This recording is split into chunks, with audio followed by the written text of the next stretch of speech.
Thank you very much, Presiding Officer. First of all, Brian Whittle asked the Cabinet Secretary a question earlier regarding the yard. Genuinely, Mr Whittle, the yard was a working museum. It had received very little investment in that building, and also in the kit in that building. The workforce was still actually using kit going back to the 1940s, trying to build ships. So the yard, and that was when the yard was under private ownership.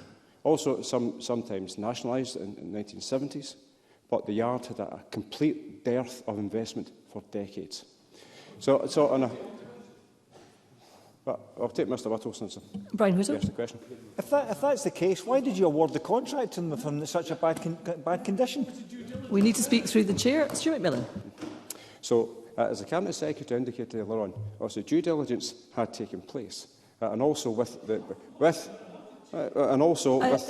we need to hear Mr McMillan's and also with contribution. With the investment that's going to go into the yard to try to update the yard, as it clearly has. And anybody who's actually been in the yard, I don't know if Mr Whittle has or hasn't, but anybody who's actually been in the yard will see a lot of investments actually went into that yard since 2014.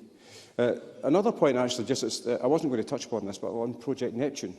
I've got grave concerns about Project Neptune, and I've already written to the Scottish Government about it. I mean, a number of us in the committee, in this chamber, have already attended some of the events that were hosted by the then Transport Minister, Jenny Ruth, and as a consequence of them, I did write to the Scottish Government because I genuinely feel as if Project Neptune will actually be potentially a wasted opportunity. And on Willie Rennie's points, I genuinely was really shocked that Willie Rennie's comments regarding the yard, clearly, according to Mr Rennie, well, he wouldn't have actually stepped in to save the yard. The yard would have been shut. Well, just one wee second, Mr Rennie. The yard would have been closed. And he's talking about £300,000 per employee. That would have been potentially just for the first 2 ships. So what would have happened since? Willie Rennie. At no stage did I say I wanted to close the yard.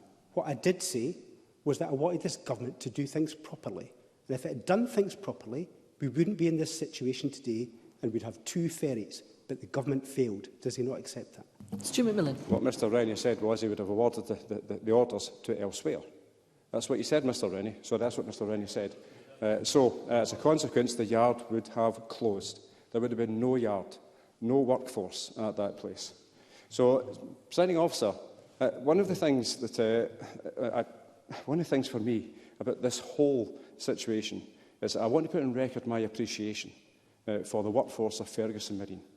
Now, this workforce, whether intentional or not, have been dragged through the mire in the whole story, and it has been completely unfair on every single member of that workforce. So this is where sections 226 to 231 of the committee report are extremely helpful.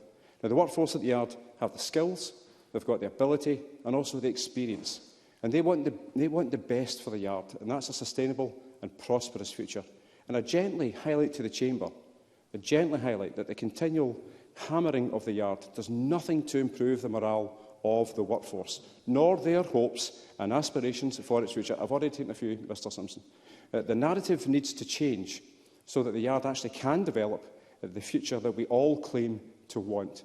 Now, with that, Presiding Officer, I'm keen to ask the convener of the committee a question. Now, he used the word rigged on the BBC GMS programme on the day of the publication of the report, yet that word doesn't appear in the committee report. In the sections 84 and 85 of the report cover this, with section 85 stating, and I quote, "While this is a serious allegation, the committee does not, in this report, draw conclusions from the BBC programme." Now, surely the convener would accept that using that type of language, even when paraphrasing somebody else, only plays into the hands of those who want the yard to fail. Richard Leonard. No, Mr McMillan, I've been fighting for that yard and for those workers and for those jobs for decades, so I'll not take lessons from you about who's on the side of the yard or not. If the word rigged was used, it would be a quotation, because that is the expression that was used by the team that produced the BBC disclosure programme. They said it was a rigged process.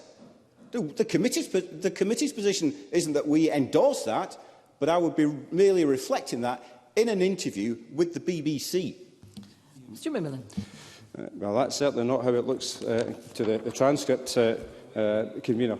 So, Presiding Officer, I fully support the actions that the Scottish Government have taken in actually helping to save the yard in 2014 and also 2019. And the awarding of the 2 vessels fairly secured the yard's future.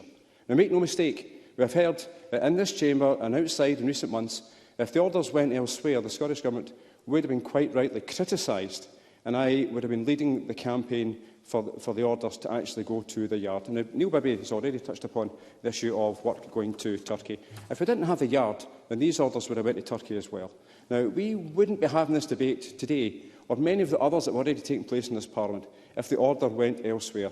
Instead, the residents of the new apartments that would surely have been built on the site of the former shipyard would be enjoying their views over the Clyde, living beside Newark Castle. Now, Presiding Officer, as far as the workforce, the Port Glasgow community and myself are concerned, Ferguson Marine must remain a shipyard for many decades to come. Now, the pie-in-the-sky ideas about shutting the yard and moving it to Inchgreen Dry Dock is a non-starter.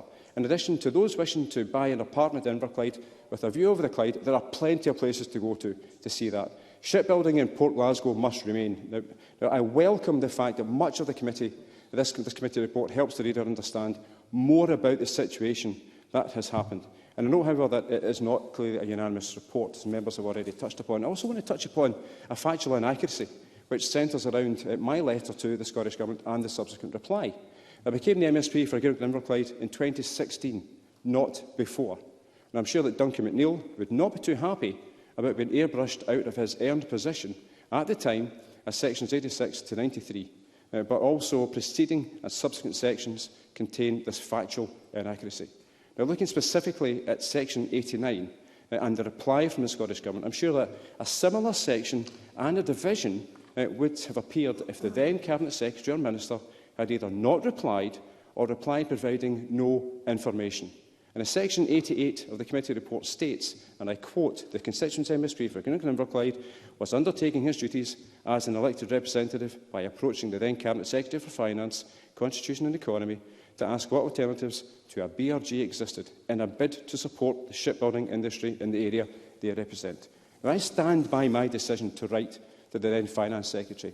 I was content that the Minister at the time provided information which I clearly shared with FML and the committee. Now, what decisions are taken thereafter was a matter for FML.